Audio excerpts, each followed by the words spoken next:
Hey guys, it's Sarah. So today I'm going to be doing a Defy Me vlog. So it is Tuesday, the day that Defy Me came out, and I got it. It's prettier in person actually, even though it looks a lot like Restore Me, which I guess that's what's on the inside that counts. But yeah, so I have that, and I also have the audiobook for it, so I'm hoping that I can get through it within like 3 or 4 hours, which would be so great, because if I do that, then I can do my thoughts on it and then upload my review for it, because I really want to do a review on it. So yeah, so I think I'm gonna start reading to it or listening to it soon. It is a lot shorter, and it's not like I didn't expect it to be, because I heard Tahara Mafi saying that it is gonna be like the shortest of the series, that it's shorter than Restore Me. But yeah, so I think I'm gonna do a little reading, and by the way, this is going to be a spoiler-filled book vlog because it is like the 5th book in the series, so like it's hard not to say any spoilers. So I'm sorry for my ratchet hairness. I just got home and it was windy. So I'm gonna do some reading and I'll update you guys later. I'm actually not sure how much reading I will get done, just because I am a little busy at the moment.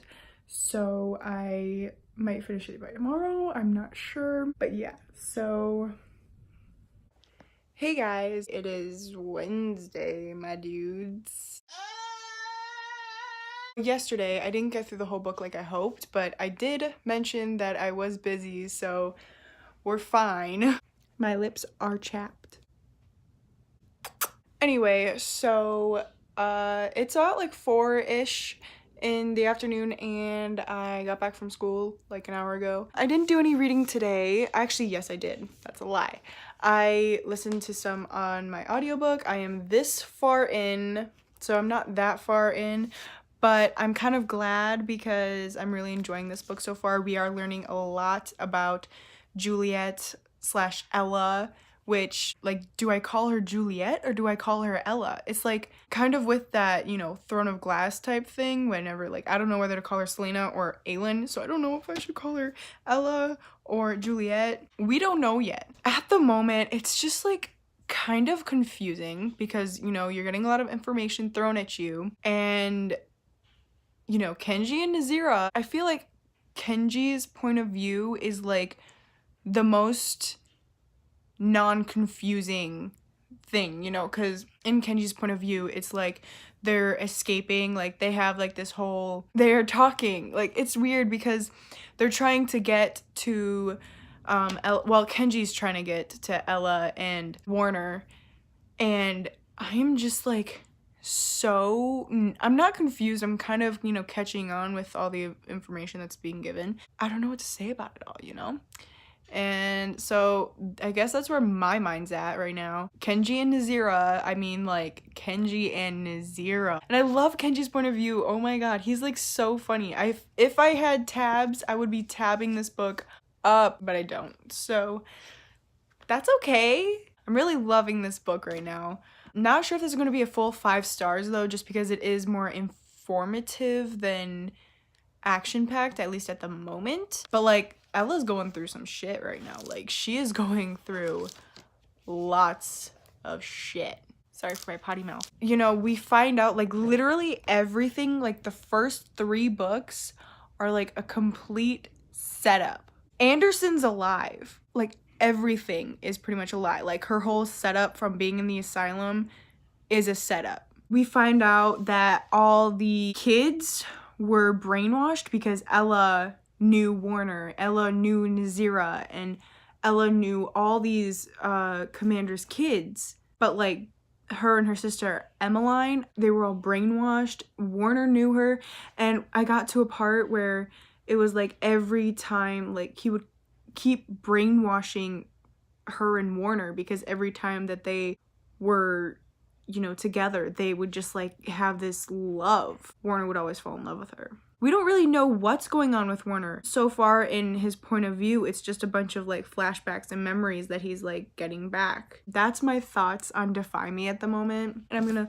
read some more of Defy Me. Hey guys, so it's about 8:20-ish.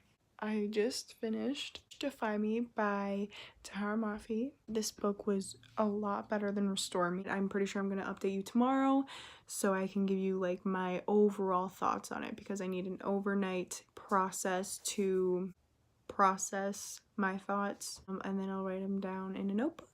And yeah, see you, bye. So my overall thoughts on Defy Me. It is about 365 pages, and I have to say it was a pretty important 365 pages. Like, it was short and sweet.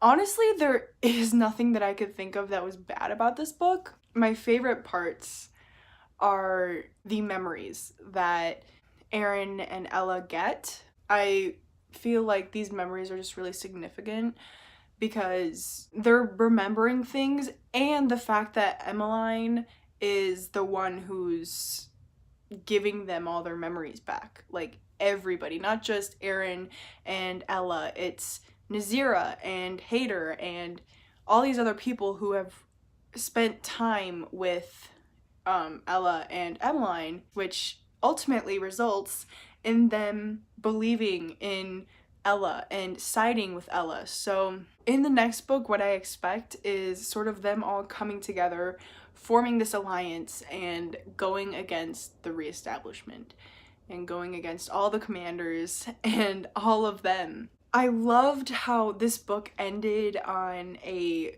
really good note. Like, I'm still left wanting more because there's a lot of unsolved things, which, is, hence the third book. The sixth book, sorry. But I love how it ended on Aaron's birthday and how everyone remembered it and he didn't expect it. I just loved it. It was really just a happy moment, and I would have tabbed it, but I ran out of tabs. That's why I ordered some today.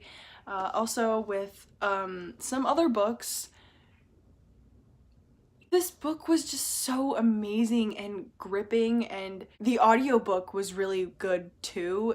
It's narrated by 3 people. One who narrates Aaron, one who narrates Juliet, and one who narrates Kenji. And at first I thought that it was going to be more of Kenji's perspective than Aaron or Ella's, because in the beginning there was more of Kenji and, Aaron and Ella. Their point of views were just like little flashbacks and stuff. He's this funny character, but he's like so sad inside. Like, it just makes me sad when he's sad because he's just so precious. Like, I don't think of him as like this brooding, big, tough dude. Like, okay, I physically sure, but like I see him as this little baby that you just can't like do anything wrong to. If Nazira breaks his heart, I am going to cry. That will just hurt me physically, painfully. Like, don't do that to Haramafi, please. And as for Aaron and Ella, I remember in a Q&A that Tahara did on her Instagram, she did it on an Instagram Live, there was a question asking if Aaron and Ella get their hair back. And she said, yeah, eventually they'll grow out or something along those lines. And I didn't know that it was gonna be like this quick, because they literally just woke up with hair on their freaking head. Like, I want to know how that happened. Like, that's suspicious. I loved their love for each other, but Aaron, I feel like Aaron was kind of lacking because, he was literally only thinking about Juliet, which, he has made friends with Kenji, and he's made friends with like Winston and all them other people from Omega Point that, like, I feel like he should have thought about them too. Like, I understand that Juliet's like the love of his life, but like Juliet was thinking about Kenji and Warner and everyone from Omega Point, like Castle and all of them, but like he wasn't thinking of them. Juliet was, I was like applauding her at her instincts, because it stated, there was a line in this book that stated like, in the first time she refused to aid and she refused to comply and she refused to do all this, and she like knew that, and so she decided that she was going to go along with everything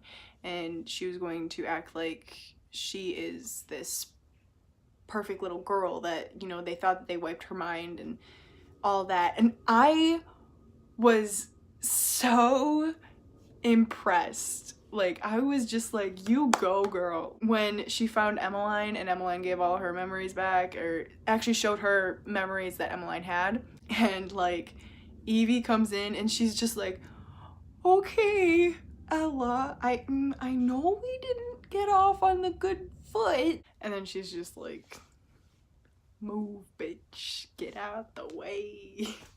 The fact that the people from Omega Point are in the asylum that Juliet was in was just like, I want to see their perspectives, like how they are handling this asylum and how they're gonna get each other out. And like, Tahara Mafi has a lot to wrap up in the next book, and I know that she will do it perfectly. I'm pretty sure I mentioned everything that I wanted to mention. That is my review of Tahara Mafi, and that is my vlog reading it. I know that this vlog may not have been like the best vlog, but I'm trying to situate what works out and what doesn't, and how I'm gonna do things and new techniques and all that stuff. This won't be the first reading vlog that I do. I know for sure that there will be another one in the future. So I hope you enjoyed this video, and if you like my videos, please subscribe. And all my social media is down below, and leave some comments down below on videos you'd like to see from me. And if you've already read Defy Me, tell me your thoughts. No spoil— actually, this was a spoiler-filled vlog, so sure, put spoilers. And I'll see you guys later. Bye!